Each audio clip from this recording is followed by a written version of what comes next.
Bank of Baroda का scam बाहर आते ही काफी सारे लोग हिल गए। काफी सारे लोग अपने आप से सवाल पूछने लग गए कि क्या हमारे जीवन भर की जो जमा पूंजी हम लोग किसी बैंक में एज सेविंग्स या फिर फिक्स डिपॉजिट्स रख रहे हैं, क्या वो सेफ भी हैं? क्या हमारी प्राइवेसी को खतरा तो नहीं है? हमारा डेटा कहीं ब्रीच तो नहीं हो रहा है? इस तरह के अलग अलग तरीके के सवाल काफी सारे लोगों के दिमाग में उठ रहे हैं। बट मैं आज इस वीडियो के थ्रू आप लोगों को समझाने की कोशिश करूंगा कि एग्जैक्टली ये बैंक ऑफ बड़ौदा का माजरा क्या है, what was the scam behind this thing, कौन सी चीजों का ध्यान शायद अब हमारे देश वालों को भी रखना चाहिए, specifically the ones who are regulating the banks, और इसमें एग्जैक्ट डिफरेंस क्या है जब हम कंपेयर करते हैं फ्रॉम इंटरनेशनल कंट्रीज, जो बाहर की देश विदेशों से अगर हम कंपेयर करते हैं हमारे देश के परिस्थिति पे, तो व्हाट इज द डिफरेंस, उसको समझने की हम कोशिश करेंगे। तो बैंक ऑफ बड़ौदा के ऊपर world bank report collective RTC और अल जजीरा ने ये निकाला कि एक रिपोर्ट निकाली। ये रिपोर्ट आई थी 11 जुलाई 2023 पे, और उन्होंने ये अपने रिपोर्ट में लिखा कि किस प्रकार से जो टॉप मैनेजमेंट है वो बहुत ही स्ट्रिंजेंट सेल्स टारगेट्स देती है अपने एम्प्लॉयज को, अपनी सेल्स टीम को, और उस प्रेशर के चक्कर में काफी सारे bad practices bank of Baroda के ऐप पे फॉलो किए जा रहे हैं। किस तरह के बैड प्रैक्टिसेस?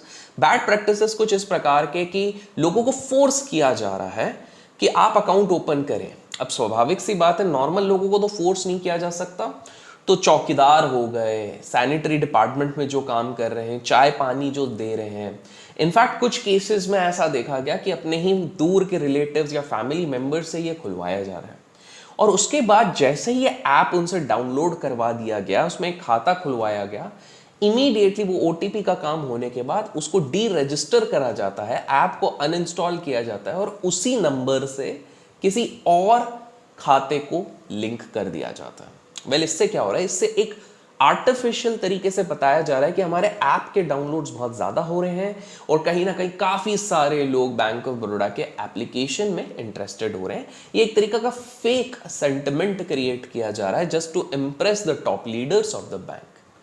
अब ये जैसे ही खुलासा हुआ, ये खुलासा अगेन विसल ब्लोअर्स आए, इसमें काफी बार कंप्लेंट्स टॉप लेवल को गई थी, जिसके बाद आरबीआई ने इसमें तहकीकात करी और उसके बाद आरबीआई ने सीधे सीधे कह दिया कि भैया आप जो ये चीज कर रहे हो पूरी तरीके से गलत है, एंड इसलिए आरबीआई ने स्टॉप करने कहा new enrolment in the bank. इसी तरह के काफी ज्यादा और भी माजरे हो, उस तरह के काफी सारे बैंक स्कैम्स निकल रहे हैं। बाय द वे, आप सही समय पे अपडेटेड रहना चाहते हैं इस प्रकार से, तो मेक श्योर इस वीडियो को लाइक जरूर कीजिएगा, आपका लाइक बहुत वैल्यूएबल है।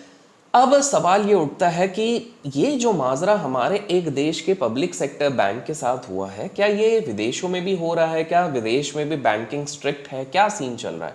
तो मैं एक बहुत इंटरेस्टिंग किस्सा पहले आप लोगों को बताना चाहूंगा। हाल फिलहाल में कुछ दिन पहले सिटी बैंक के साथ एक किस्सा हुआ।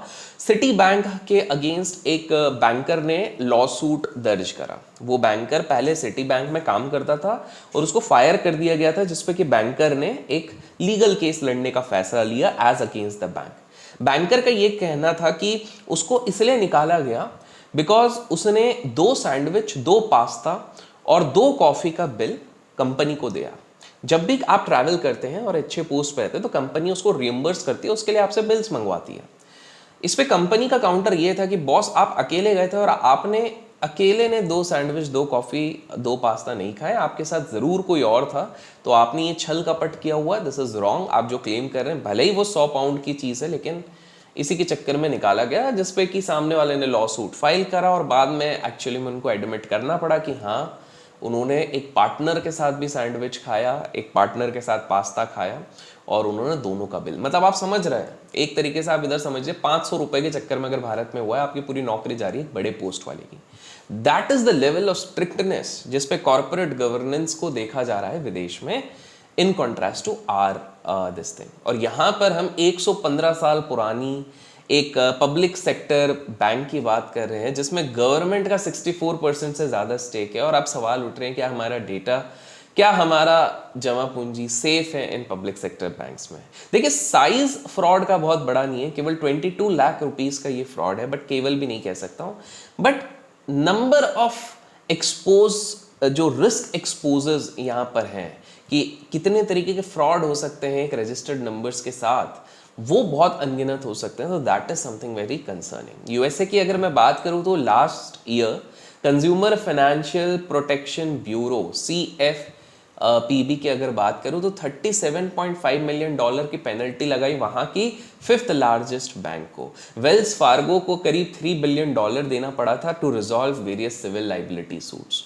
इसी वीक अगर आप देख सकते हैं कोटक बैंक और ICICI बैंक पे 3 करोड़ और 12 करोड़ के रिस्पेक्टिव फाइन लगे हैं।